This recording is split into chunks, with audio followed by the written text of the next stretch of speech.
Babka comes in all kinds of sizes and shapes. They're named after grandmas or babas who traditionally baked them. And babka is particularly popular right here in the Northeast due to the large numbers of immigrants who settled here from Eastern Europe, where babka actually originated. My guest today is Uri Scheft from Bread's Bakery. Uri, you're going to share a very delicious version of babka. How do we make it? We need 2 large eggs. Okay, I can do that for you. Yeah, and I'll meantime take the flour. So we're measuring. This is all done by measuring, and it's, what, 650 grams of flour. Right. So what I like to do before we start, I like to sift the flour, because that's the way we're gonna get another 10 to 15% more. Okay. So I start with the milk, inside the bowl, then the fresh yeast. So 3/4 of a cup of milk, 1 ounce. 1 ounce of fresh yeast. Fresh yeast. Take the flour? Take the flour. Okay. So easy to just lift it up in the paper.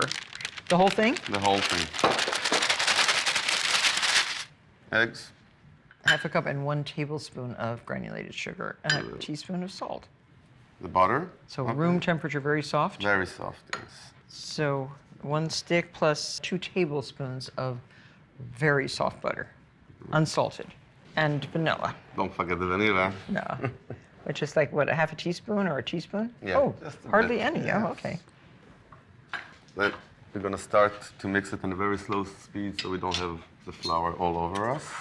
So easy, just everything together. Everything together. Very nice. Now, one thing, when I start the dough, I never do anything else. I don't go now answering the phone. Don't let anybody disturb me. You sound like me. I always say, do not go and answer the door. Nothing. That's right. I want to get very intimate with my dough. Okay. And what do you think? It's been assembled very nice together. After all the ingredients are assembled together, you can go a little bit higher on the speed.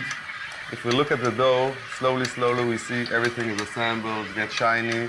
The mixer is going to have a little bit harder time because the dough is going to get a little bit more elastic. I see. I think now the dough is almost ready. Yeah, it looks fantastic. Very easy dough. Very easy dough. You actually even don't need even a tool to take it out. Right. Do you want a little flour? So yeah, just a little, yeah, this is nice. And now I'm going to knead it with my hand. So I have, this is what I call my mom's way, just working with my hand plum, squeezing it to the table. Right. So now I like, because after we're gonna roll it out, and I want a rectangular, so I kind of like to give it I see. a shape that will be easy to roll it out later. So we're gonna come a little bit of flour here. Good, and it has to rise for how long? Now So it's rise for 1 hour in room temperature and then another hour in a refrigerator. But we can also stretch it out, the refrigerator time, even up to 8 hours. So we can actually make the dough the day before in the evening, and then in the morning finish it up. So I'm just making the cinnamon sugar with 1/2 cup of sugar mixed with a teaspoon of cinnamon. Right. Uri is going to now roll the dough. Just sprinkle a little bit flour. I'll take all the gas out. So I really want to get it rectangular, so I kind of the edge before I start to work with a rolling pin. Then start to roll it out. Boy, it's beautiful dough. So roll it out to approximately 10 inches by 28 inches for this particular babka. Now this makes how many babkas? This makes 3 babkas. Oh, wow. Okay. Now you're gonna One merge the butter. Okay, so I like to use this scraper. So again, the butter really has to be very room temperature to spread like this. Finger. Now we can spread this all over. So these are currants, so tasty. And walnut. So 1.5 cups of walnuts. Walnuts. Very nice. Okay. Now, in order that make sure everything stays, we can just a little bit help it. So neat. This is very nice. I want to roll it, but I want to roll it very tight. So a little bit patient, because it's gonna roll in and then gonna go a little bit back, and then you can help me roll it. I think just going a little piece at a time. Gets easier as you go. Yeah.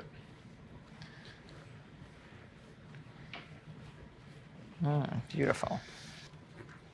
And now,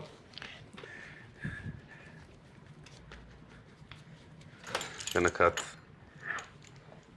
a small one, and then we're gonna cut them in half. Ah, So the idea is crisscross them, and then we twist them.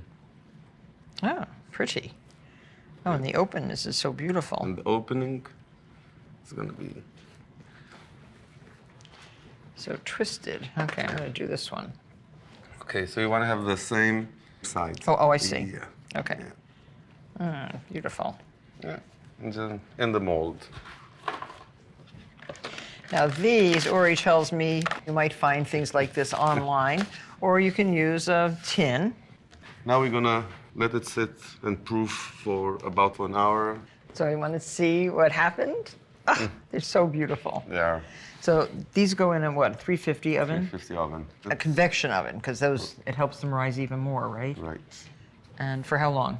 This is for half an hour. Maybe sometimes it's need to be turned in the Okay. middle of the baking. Maybe another So, 5 minutes. 30, reverse. 35 minutes. And while they're baking, make a sugar syrup, which is like a glaze for the finished babka. So the sugar syrup is 2/3 of a cup of water. And half a cup sugar. Okay. Very easy. And so that's just going to be like a shiny glaze on top. Right. After the babka coming out of the oven, gonna really make its moisture.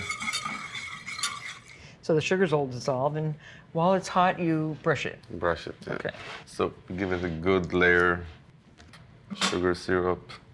So pretty. And it does soak in, doesn't it? It is, yeah. And that's why we do it when it's hot.